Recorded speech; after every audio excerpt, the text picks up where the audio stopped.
am Brian Becchiato. Nice to meet you, Brian. My name is Diane Singer. I will ask you some questions about your career. How did you start your career? I started my career with difficulty. I had no direction at all. I had no way of knowing what to do. And the guidance counselors at my high school, this was a long time ago, didn't have the computers and the things that we have now to help them. So I started by the skin of my teeth, to be honest. I went to college not knowing what I wanted to do.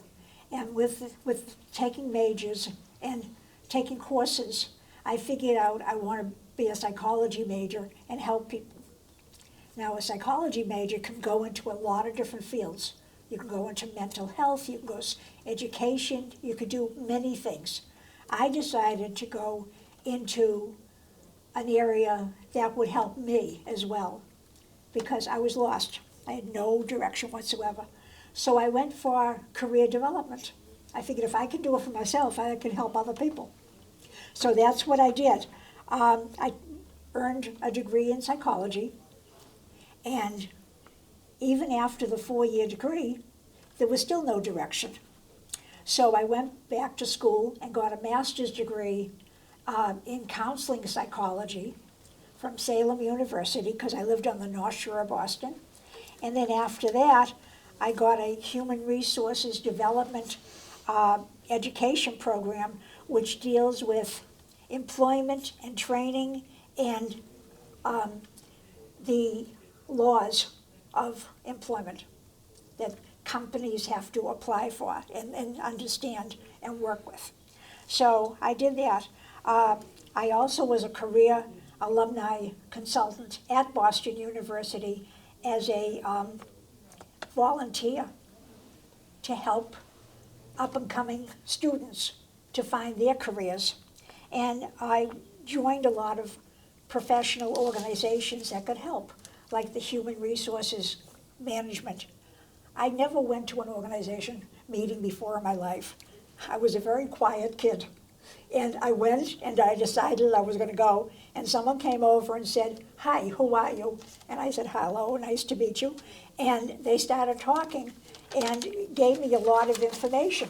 And from there, learning about more people and going to more organizations, every time I did that, I learned something new. It helped develop who I am. So career development, I decided, would be positive for me because it's always uplifting. You're helping people to get something that will help their whole life. They want to earn a living. They want to help their families. I knew people that had no education. One man was working in McDonald's for a regular 8-hour shift, and went home, ate, went back to Burger King for another 8-hour shift because he had 4 children and he couldn't afford them. He couldn't afford rent, heat, phone, everything. So he worked and worked and worked. And I'm thinking of this man and how dedicated he is to his family and killing himself. And there has to be a better way. If he had an education, if he graduated high school, he would have a way of going ahead. So he was my motivation, really. You could take your short-term skills and move them to long-term training. In other words, when you do something, you want it to go to the next step. You want to know what the next step might be to help yourself so you're not stuck, okay? All my education came because I wanted self-discovery. Nobody in my school or my college or my family went to college. I was the only one. So they couldn't help me, I decided I got to do it myself. So the library was my friend. I really mean it. I really went to the library after school and wrote down things that I needed to do, how to budget, how to do, how to cook, how to do everything. I had no information at all. So these decisions that I was making was going to help me down the road. I decided of thinking of, I wanted to give myself a better chance, and I want to help others to do the same so they won't have to suffer the way I did. Um, I decided my personality would help me. I was a very quiet kid, no friends, nothing, you know. And I decided that everyone has a way of thinking and deciding what to do. I wanted to be a problem solver. I wanted to be a dependable person. And I thought that would help me narrow down my choices.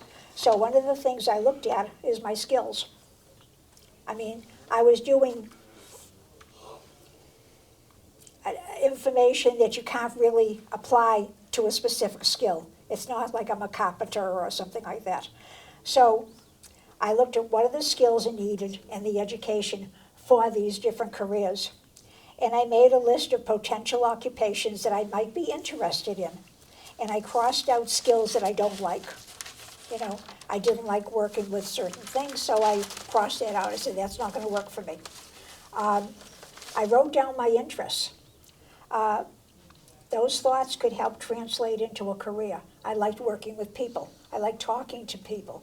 So that was one thing that I wanted to focus on, my passion, my interests, to give me more motivation. And I realized as I grew older, my interests grow and change as you gain experience. You don't have to be stuck on one thing because you just said, I wanted to be that. You work at different jobs and learn more experience on the job. And that experience can help you go to the next level. Ask yourself, what do you like about the job you're working at? Do you see those interests and skills as part of your experience for a new career? How do your work values fit in with your thing? Do you like variety on the job? Do you like a fast-paced job? Do you like working alone? Do you like working on a team? Do you like working with the public? What else is important to you? Write down your skills and abilities that you think you're good at, and how have you used those skills now? How would you like to go forward and use them? Do you know anybody doing that kind of work that you're considering? So if you do, call them up or get an informational interview and ask them questions about what do they see on the job as the best skills for that person, and how do they learn their skills to move forward.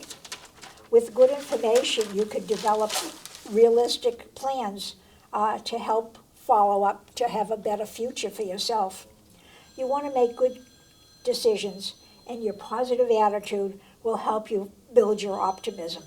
Your talents, your motivation, and your confidence through your hard work will help you get ahead and reach the goals that you're setting. Remember that the goals you're setting now can be changed and altered and improved on as you go ahead. You're not stuck on one thing.